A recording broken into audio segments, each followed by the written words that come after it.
नमस्कार दोस्तों, स्वागत है आपका अपने यूट्यूब चैनल ISPCS अकेडमी में। मैं हूं आपका एजुकेटर मयंक मिश्रा और आज से हम लोग शुरू करने जा रहे हैं। देखिए, एक महत्वपूर्ण बुक है जिसका नाम है GS पॉइंटनर। ठीक है, पॉइंटनर है जो कि आपने थंबनेल में उसकी फ़ोटो आप लोगों ने देख ही ली होगी।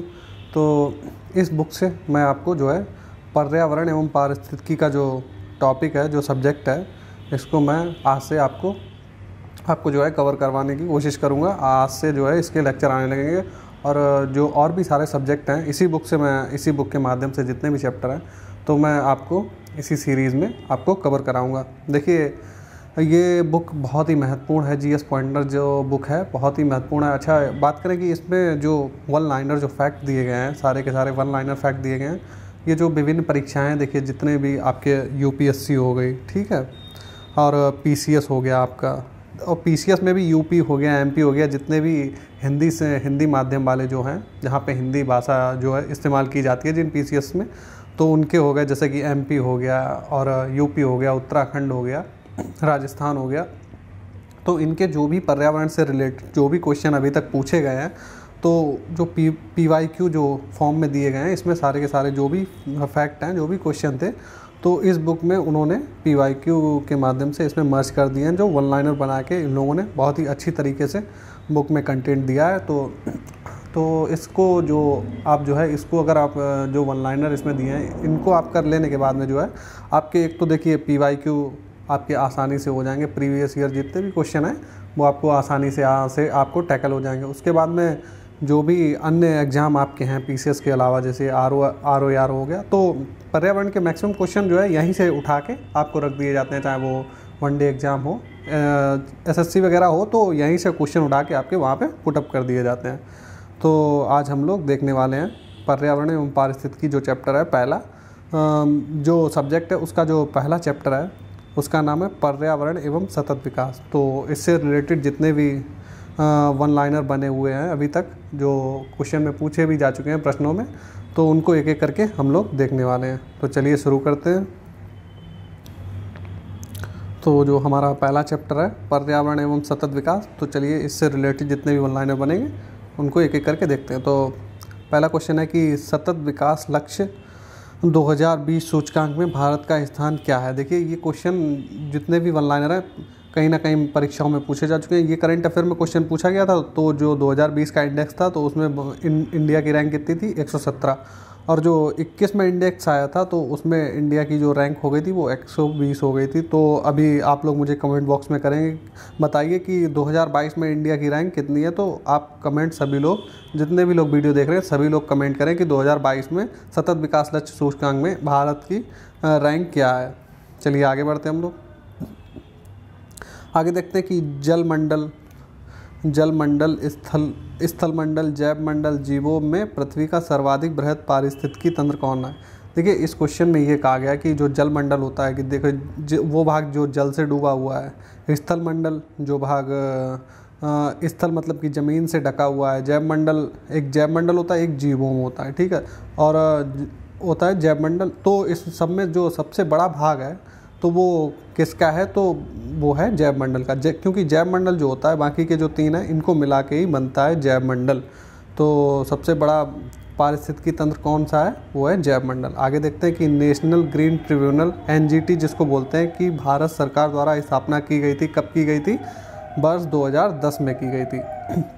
आगे बात करते हैं कि पर्यावरण से अभिप्राय है, वही है कि पर्यावरण क्या है। तो बात करते हैं कि भूमि, जल, वायु, पौधों एवं पशुओं की प्राकृतिक दुनिया, जो प्राकृतिक दुनिया है इनके चारों ओर जो अस्तित्व में है उसको पर्यावरण कहते हैं। और क्या है कि उन संपूर्ण दशाओं का योग जो व्यक्ति को एक समय बिंदु पर घेरे हुए होती हैं उसको पर्यावरण कहते हैं। और क्या कहते हैं, भौतिकी, जैविकी एवं सांस्कृतिक तत्वों की जो अंतःक्रिया व्यवस्था को अंतः संबंधित होती है उसको भी हम लोग पर्यावरण कहते हैं। आगे बात करते हैं कि पृथ्वी पर पाए जाने वाले जो भूमि हो गई, जल, वायु, पेड़ पौधे, जीव जंतुओं का जो समूह जो है, जो हमारे चारों ओर है, उस सामूहिक रूप को क्या बोलते हैं, पर्यावरण।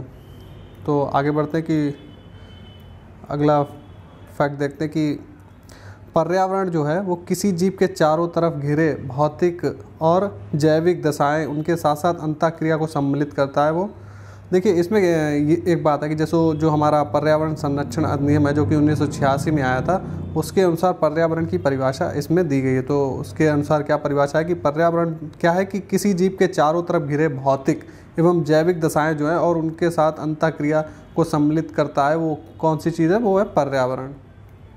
आगे देखते हैं कि पर्यावरण सुरक्षा से संबंधित नहीं है। तो क्वेश्चन पूछा गया है आपसे कि गरीबी, ऑप्शन में एक ऑप्शन में था कि गरीबी को कम करना, ये पर्यावरण सुरक्षा से संबंधित नहीं है। अगला देखते हैं कि भारत में पर्यावरण संरक्षण अधिनियम कब पारित हुआ, तो ये पारित हुआ था 1986 में। पर्यावरण बनता है तो किन किन चीज़ों को मिलाकर पर्यावरण बनता है कि जीवी घटक हो गए और भू आकृतिक संरचनाएं होती हैं। जीवी घटक में जो पेड़ पौधे हो गए, जंतु हो गए, भू आकृतिक रचनाएं इसमें हो जाएं, मान लीजिए पर्वत हो गए, पठार हो गए, और अजैविकी घटक हो गए जैसे कि नदियां हो गई। तो इन सबको मिला के जो है पर्यावरण बनता है। आगे देखते हैं कि पर्यावरण के कुछ संसाधन, कुछ कारक जो हैं संसाधन के रूप में कार्य करते हैं और कुछ कारक किस रूप में काम करते हैं, नियंत्रक के रूप में। तो पर्यावरण के जो कुछ कारक जो हैं वो संसाधन के रूप में हम लोग यूज़ करते हैं और कुछ जो पर्यावरण के जो कारक होते हैं वो नियंत्रित करते हैं अन्य क्रियाओं को। आगे देखते हैं कि धारणी विकास के उपयोग के संदर्भ में अंतर पीढ़ीगत संवेदनशीलता का विषय क्या है, तो वो है प्राकृतिक संसाधन। धारणी विकास का मतलब ये होता है कि जो मनुष्य है तो वो प्राकृतिक संसाधनों का दोहन करता है। तो धारणी विकास का मतलब ये हो जाएगा कि वो दोहन तो करे लेकिन आने वाली पीढ़ी जो है उनके लिए भी संसाधन छोड़ दे। ऐसा नहीं हो कि सारे के सारे जो संसाधन हैं वो इसी पीढ़ी में इस्तेमाल कर लिए जाएं, तो जो आगे आने वाली जो पीढ़ी होगी तो उनके लिए ऐसा ना हो कि संसाधन ही ना बचे, तो उनको भी बचा के रखना है। तो इस बात को हम बोलेंगे कि ये धारणी विकास की अवधारणा में यही बात कही गई है। आगे देखते हैं कि एनजीटी का पूर्ण रूप क्या है, एनजीटी की फुल फॉर्म क्या है, नेशनल ग्रीन ट्रिब्यूनल। आगे देखते हैं हम लोग कि सतत विकास जो है सतत विकास मानव समाज के कल्याण हेतु महत्वपूर्ण है। और सतत विकास से अभिप्राय ऐसे विकास से है जो भावी पीढ़ियों की ज़रूरत पूरे करने की योग्यता को प्रभावित किए बिना वर्तमान समय की आवश्यकता को पूरी करे। तो जो सतत विकास, वही बात है कि अभी जो धारणी विकास को मैंने समझाया था तो उसी को अलग तरीके से सतत विकास भी एक तरीके से उसको बोला जाता है। तो सतत विकास जो है वो समाज के कल्याण के लिए तो बहुत महत्वपूर्ण है ही, और दूसरा जो है उसकी जो है योग्यता को प्रभावित किए बिना वर्तमान समय की आवश्यकता पूरी करता है। तो ये भी बात सही है। तो इसमें क्या हो जाएगा, ए और आर दोनों सही हैं और आर जो है वो कथन ए की सही व्याख्या करता है। आगे देखते हैं हम लोग, आगे हम लोग बात करेंगे कि जो विकास की वह अवधारणा जिसके तहत वर्तमान की आवश्यकताओं के साथ साथ भविष्य की आवश्यकताओं को भी ध्यान में रखा जाता है। तो धारणी विकास अभी मैं आपको समझा ही चुका हूँ। बात करते हैं कि नीति आयोग द्वारा हाल ही में जारी सतत विकास लक्ष्य SDG इंडिया सूचकांक 2019-20 के अनुसार प्रथम स्थान। देखिए वो अभी हम लोगों ने देखा था जो SDG इंडेक्स था वो उसमें देशों की रैंक बताई गई थी। अब नीति आयोग भी जो है SDG जो है इंडिया सूचकांक के नाम से एक सूचकांक जारी करता है। तो ये भी आप लोगों को कमेंट में करना है कि जो 2022 की जो सूचकांक आया है तो उसमें जो है कौन सा स्टेट जो है वो टॉप पर है। तो 19-20 में तो केरल था, आप बताइए कि जो है 22 में जो है कौन सा स्टेट जो है टॉप पर है। तो मैं चाहूँगा कि आप सभी लोग कमेंट करिए इस क्वेश्चन का भी। आगे देखते हैं कि वर्ष 2002 में जोहान्सबर्ग में आयोजित पृथ्वी सम्मेलन का मुख्य मुद्दा क्या था, तो उसका मुख्य मुद्दा था सतत विकास। आगे देखते हैं कि संयुक्त राष्ट्र संघ ने सतत विकास लक्ष्यों का निर्धारण किया है। तो टोटल कितने सतत विकास लक्ष्य हैं, 17। आगे देखते हैं कि सतत विकास लक्ष्यों को प्राप्त करने की प्रगति की दिशा में विभिन्न देशों द्वारा किए गए प्रयास हैं, उनको प्रयासों की प्रगति को जानने हेतु निर्माण किया गया। तो सस्टेनेबल डेवलपमेंट जो इंडेक्स जारी होता है तो ये हम लोगों को क्या बताता है कि जो सतत विकास लक्ष्य की प्राप्ति के लिए जो कार्य करता है देश, जो सभी देश मिलकर जो कार्य करते हैं, तो इस इंडेक्स के द्वारा जो है मालूम पड़ता है कि कौन से देश ने कितनी अच्छी परफॉर्मेंस की है। आगे देखते हैं कि विश्व पर्यावरण दिवस कब मनाया जाता है, तो ये मनाया जाता है 5 जून को। आगे देखते हैं कि देश की प्राकृतिक पूंजी में सम्मिलित किए जाते हैं। तो क्या क्या प्राकृतिक पूंजी में सम्मिलित होता है? वन हो गया, जल और खनिज, ये तीनों ही देश की प्राकृतिक पूंजी में सम्मिलित किए जाते हैं। वे संसाधन जो हमें प्रकृति द्वारा प्रदत्त होते हैं कहलाते हैं, उनको क्या कहा जाता है? जो प्रकृति के द्वारा मिलते हैं हमको, प्राकृतिक पूंजी या फिर प्राकृतिक संसाधन उनको कहा जाता है। आगे बढ़ते हैं कि वर्ष 1971 में आयोजित किया गया था। तो स्टॉकहोम अंतर्राष्ट्रीय शिखर सम्मेलन आपके एग्जाम में बार बार पूछा जाता है। तो ये कब आयोजित हुआ था? 1972 में। सौर विकिरण की सबसे महत्वपूर्ण भूमिका किस में होती है? जल चक्र में। वर्षा की मात्रा निर्भर करती है, तो वर्षा की मात्रा किस पर निर्भर करती है? वायुमंडल में नमी पर। राष्ट्रीय पर्यावरण अभियांत्रिकी शोध संस्थान, जिसको शॉर्ट फॉर्म नीरी बोलते हैं, तो वो कहाँ पर अवस्थित है? नागपुर में। ये भी क्वेश्चन कई बार वनडे एग्जाम में पूछा जाता है। अच्छा, नीरी कार्य क्या करता है? तो ये विज्ञान एवं प्रौद्योगिकी मंत्रालय के अधीन कार्य करता है। नीरी की स्थापना कब हुई थी? 1958 में। सतत विकास के लिए आवश्यक है, क्या क्या आवश्यक है? जैविक विविधता का संरक्षण होना चाहिए और प्रदूषण जो है, प्रदूषण का निरोध होना चाहिए, प्रदूषण कम होना चाहिए एवं उस पर नियंत्रण होना चाहिए, और निर्धनता को घटाना जो है सतत विकास के लिए आवश्यक है। आगे देखते हैं कि पृथ्वी शिखर सम्मेलन का आयोजित किया गया था कहाँ पे? रियो में किया गया था। आगे देखते हैं कि संयुक्त राष्ट्र संघ द्वारा पर्यावरण एवं सतत विकास पर पहला पृथ्वी शिखर सम्मेलन आयोजित किया गया था। तो ये 1992 में कहाँ किया गया था? रियो डी जनेरियो, ब्राज़ील में किया गया था। आगे बढ़ते हैं, आगे देखते हैं कि the limit to growth report का प्रकाशन हुआ था। कब हुआ था? 1972 में। बात करते हैं कि ब्रंटलैंड आयोग रिपोर्ट का प्रकाशन कब हुआ था? तो अप्रैल 1987 में हुआ था। मॉन्ट्रियल प्रोटोकॉल का प्रवर्तन कब हुआ था? सितंबर 1987 में। पृथ्वी सम्मेलन में 21वीं सदी के लिए पर्यावरण विकास हेतु कार्यक्रम निर्धारित किए गए। इन कार्यक्रमों को क्या नाम दिया गया था? इनको नाम दिया गया था एजेंडा 21। रियो 20 घोषणा पत्र का शीर्षक क्या था? द फ्यूचर वी वांट, इसका शीर्षक था। आगे देखते हैं हम लोग, आगे बात करेंगे कि पृथ्वी के चारों ओर गैसों के समूह को क्या कहते हैं? इसको कहते हैं वायुमंडल। वायु क्या है? एक मिश्रण है। तो वायु में क्या क्या चीज़ें मिली होती हैं? चलिए देखते हैं कि देखिए, वायु में होती है नाइट्रोजन होती है 78%, ऑक्सीजन होती है 21%, आर्गन होती है 0.93% और कार्बन डाइऑक्साइड होती है 0.038%। इत्यादि गैसें पाई जाती हैं। कहाँ पाई जाती हैं? वायुमंडल में, यानी कि वायु में। नोबल गैसों में से वह गैस जो वायु में नहीं पाई जाती। तो वायु में कौन सी नहीं पाई जाती है? रेडॉन गैस जो है वायु में नहीं पाई जाती है। वातावरण में सर्वाधिक परसेंटेज किस गैस का है? तो है नाइट्रोजन का। आगे बढ़ते हैं हम लोग, आगे बात करते हैं कि यदि पृथ्वी पर पाई जाने वाली वनस्पतियां, पेड़ पौधे समाप्त हो जाएं तो वह गैस किसकी कमी हो जाएगी? ऑक्सीजन की, क्योंकि ऑक्सीजन जो है हमें पेड़ पौधे से मिलती है। अगर पेड़ पौधे ही नहीं रहेंगे तो ऑक्सीजन भी कहाँ से मिलेगी? वह कार्य जो पेड़ पौधों का नहीं है। वायु का प्रदूषण करना पेड़ पौधों का काम नहीं है, क्योंकि पेड़ पौधे जो हैं वो वायु को स्वच्छ करने का काम करते हैं। पृथ्वी के कार्बन चक्र में कार्बन डाइऑक्साइड जुड़ती है। कैसे जुड़ती है? श्वसन के द्वारा। जैव पदार्थों का अपक्षय और ज्वालामुखी क्रियाओं के द्वारा जो है कार्बन डाइऑक्साइड जुड़ती है। आगे देखते हैं कि कार्बन जो है पृथ्वी पर बहुत सारी अवस्थाओं में पाया जाता है। यह अपने मूल रूप में पाया जाता है। तो मूल रूप में किस किस तरीके से पाया जाता है? ग्रेफाइट एवं हीरा के रूप में। आगे बढ़ते हैं हम लोग, पृथ्वी के कार्बन चक्र में कार्बन डाइऑक्साइड की मात्रा को नहीं बढ़ाता। तो कौन नहीं बढ़ाता है? प्रकाश संश्लेषण जो है कार्बन चक्र में कार्बन डाइऑक्साइड को नहीं बढ़ाता है। अपक्षय का विचार संबंधित है। अपक्षय क्या होता है? कि एक प्राकृतिक क्रिया है जो चट्टानों को सूक्ष्म कणों में विभक्त करती है। तो चट्टानों को टूटने से जो मलबा होता है, जो मिट्टी जो निर्माण होता है, तो उसको हम लोग बोलते हैं कि ये इससे जो है चट्टानों का अपक्षय हुआ है, जिसके बाद में उसका जो है मलबा हम लोग को देखने के मिलता है। विश्व मौसम विज्ञान संगठन का मुख्यालय कहाँ पर है? यह है जिनेवा में। विश्व मौसम विज्ञान अभिसमय लागू हुआ था। तो ये वर्ल्ड मेट्रोलॉजिकल कन्वेंशन कब लागू हुआ था? 23 मार्च 1950 को। UNEP यूनेप जिसको बोलते हैं शॉर्ट फॉर्म में, उसका मुख्यालय कहाँ पर है? नैरोबी में। संयुक्त राष्ट्र पर्यावरण सभा का चौथा सत्र आयोजित हुआ था। कहाँ आयोजित हुआ था? नैरोबी, केन्या में आयोजित हुआ था मार्च 2019 में। आगे बढ़ते हैं कि संयुक्त राष्ट्र पर्यावरण कार्यक्रम united nation environmental programme, UNEP जिसको शॉर्ट फॉर्म बोला जाता है, इसकी स्थापना कब हुई थी? तो इसकी स्थापना हुई थी 1972 में। और अब बात करें यूनेप के वर्तमान प्रमुख, तो उस समय जब क्वेश्चन पूछा गया था तो इसके प्रमुख थे Inger Anderson.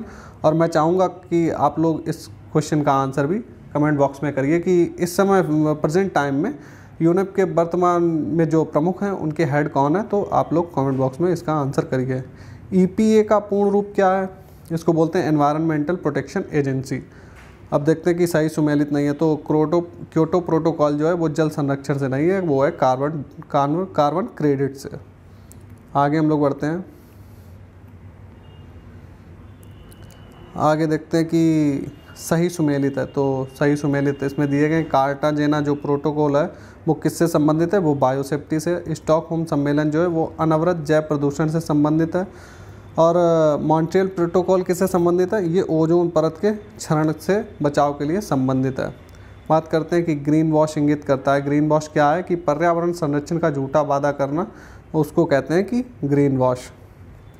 EPA environmental protection agency संयुक्त राष्ट्र अमेरिका की एक संघीय एजेंसी है जिसकी स्थापना कब हुई थी? इसकी स्थापना हुई थी 2 दिसंबर 1970 को। आगे बढ़ते हैं हम लोग। NEA से क्या आशय है? नेशनल एनवायरनमेंटल अथॉरिटी इसको बोलते हैं, इसकी फुल फॉर्म होगी नेशनल एनवायरनमेंट अथॉरिटी। आगे देखते हैं हम लोग, आगे बात करें कि ग्रीन पीस इंटरनेशनल मुख्यालय कहाँ पर अवस्थित है? तो ये अवस्थित है एम्स्टर्डम में। ग्रीन पीस इंटरनेशनल है क्या है? एक गैर सरकारी पर्यावरण संगठन है।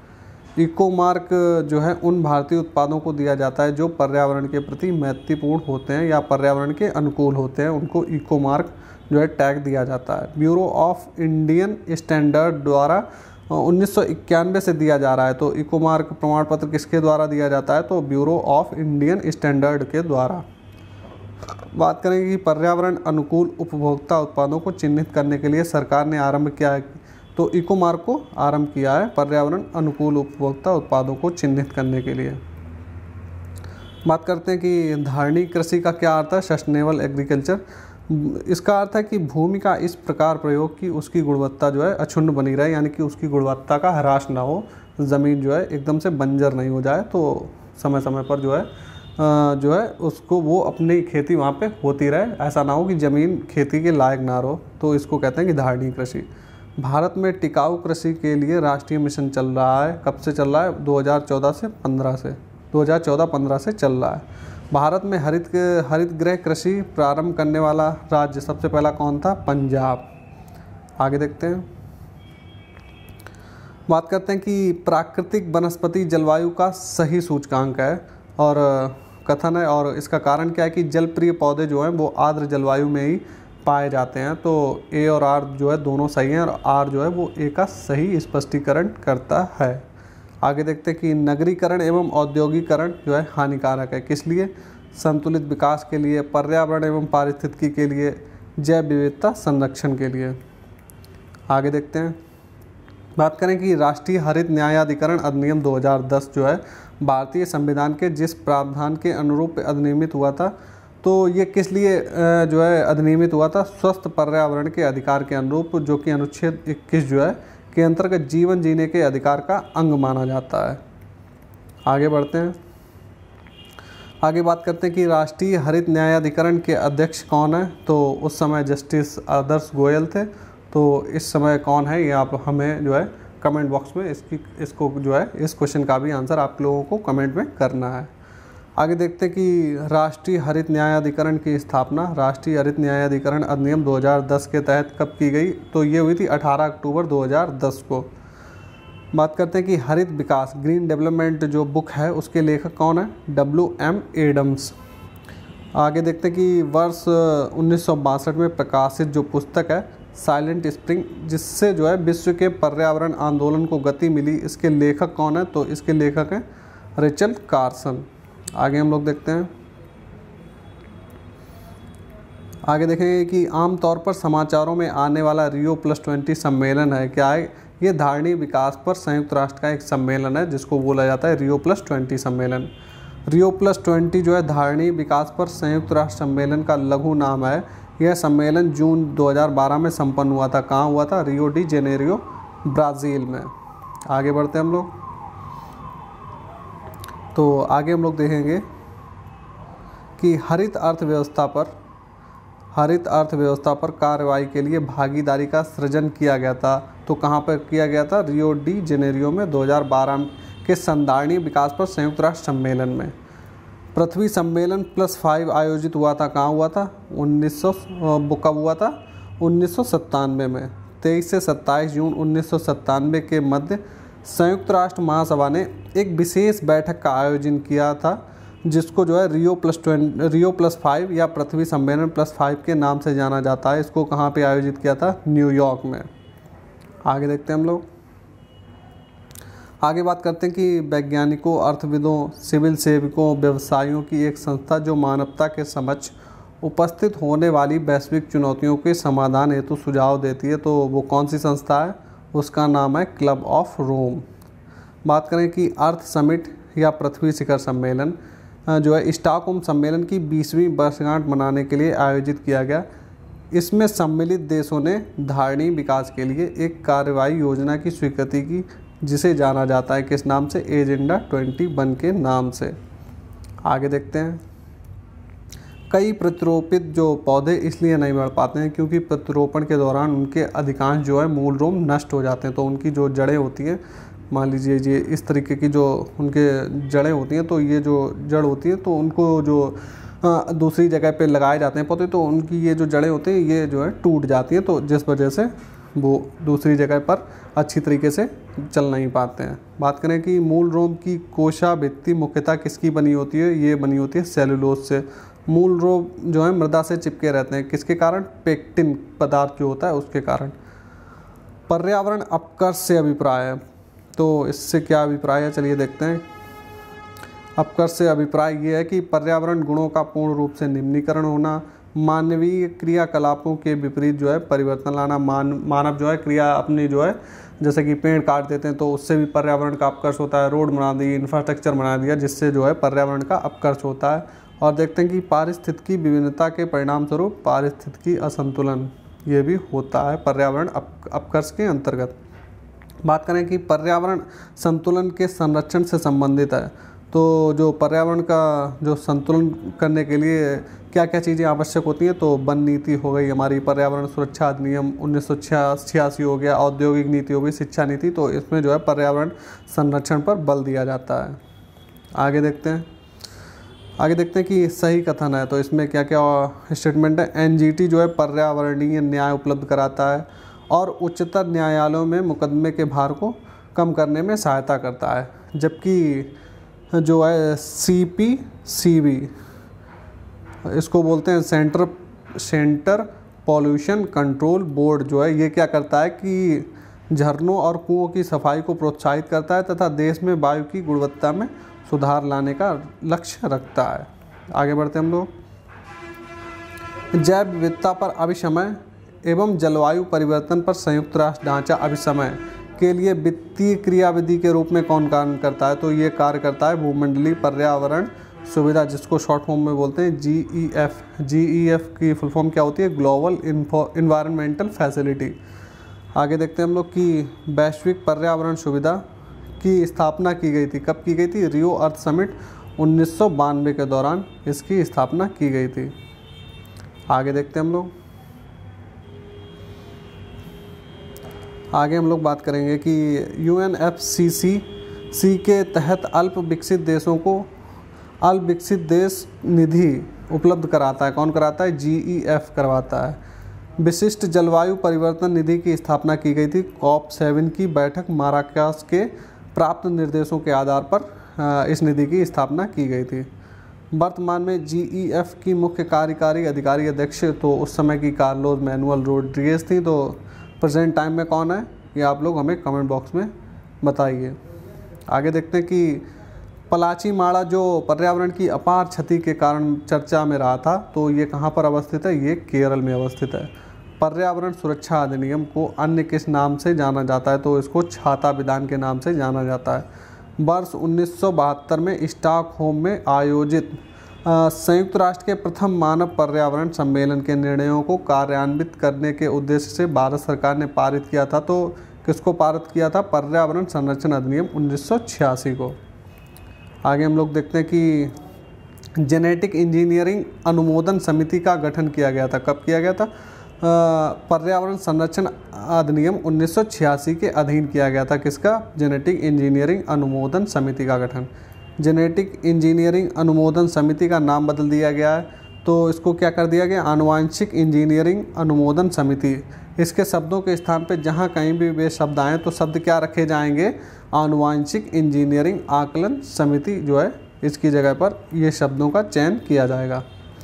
आगे हम लोग देखते हैं कि अपने वार्षिक सर्वेक्षण के परिणाम के रूप में नेशनल जियोग्राफिक सोसाइटी एवं अंतर्राष्ट्रीय मतदान कंपनी ग्लोब स्कैन ने ग्रीन डेस्क 2009 स्कोर के तहत भारत को शीर्ष स्थान दिया था। वह स्कोर है, क्या स्कोर है? विभिन्न देशों में पर्यावरण रूप से धारणीय उपभोक्ता व्यवहार का मापक जो है, इसका स्कोर रहा था। किस स्कोर पे दिया था? तो विभिन्न देशों में पर्यावरणीय रूप से धारणीय उपभोक्ता व्यवहार का मापक के लिए इसको शीर्ष स्थान मिला था भारत को। आगे बात करते हैं कि भारत में कृषि के पर्यावरण अनुकूल और जो है दीर्घ स्थायी विकास के लिए जो रणनीति सर्वश्रेष्ठ है वो क्या है? मिश्र शस्यन हो गया, कार्बनिक खादें हो गई और नाइट्रोजन योगीकरण वाले पौधे हो गए, कीट प्रतिरोध सस्य किस्में हो गई। तो इनसे क्या होगा कि पर्यावरण के अनुकूल जो है कृषि की जा सकती है और इससे क्या है कि दीर्घ स्थायी जो है विकास को प्रोत्साहन मिलेगा। बात करें कि प्राकृतिक कृषि का अन्वेषक है, किसको कहा जाता है? मसानोबू फुफुका को कहा जाता है प्राकृतिक कृषि का अन्वेषक। बात करें कि पर्यावरण संरक्षण के लिए ग्रीन आर्मी को प्रारंभ किया था, तो किस देश ने सबसे पहले प्रारंभ किया था? ऑस्ट्रेलिया ने। आगे देखते हैं हम लोग, विकास का वो पक्ष जो 20वीं सदी के 80 के दशक के मध्य विकास के नकारात्मक पक्ष की चर्चा में सम्मिलित नहीं था। तो क्या नहीं था? राजनीति एवं विकास। तो जो हमारा पर्यावरण का जो पहला चैप्टर है, जो जिसका नाम है पर्यावरण एवं सतत विकास जो चैप्टर है, तो इससे रिलेटेड जितने भी वन लाइनर थे तो हम लोगों ने देख लिए। तो अगले वीडियो में मैं दूसरा चैप्टर लेके आऊँगा। इसी तरीके से मैं एक एक करके जितने भी आपके टॉपिक होंगे पर्यावरण से उनको कंप्लीट करवाऊँगा। फिर मैं दूसरा सब्जेक्ट उठाऊँगा, उसके जो है एक एक करके सारे चैप्टर आपको करवा दूंगा। तो अगर आप लोगों को वीडियो अच्छा लगा तो वीडियो को लाइक करिए और इसी तरीके के और भी वीडियो आपको चैनल पर समय समय पर मिलते रहेंगे, जिसके लिए आपको हमारे चैनल को सब्सक्राइब करना होगा। और जो भी मैंने क्वेश्चन किए मैं उम्मीद करूंगा कि आप इन क्वेश्चन का आंसर दीजिए कमेंट बॉक्स में। और देखिए अभी ये वन लाइनर फैक्ट के रूप में मैंने पढ़ाए हैं, तो इसको मैं इन्वायरमेंट को मैं डिटेल में भी पढ़ाऊँगा, तो उसमें थोड़ा सा समय लगेगा।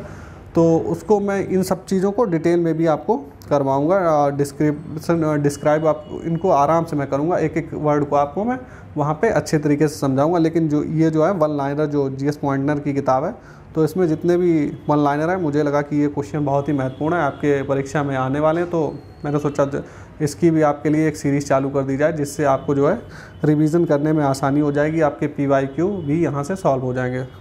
तो उम्मीद है वीडियो आपको अच्छा लगा होगा। चलिए फिर मिलते हैं नेक्स्ट वीडियो में।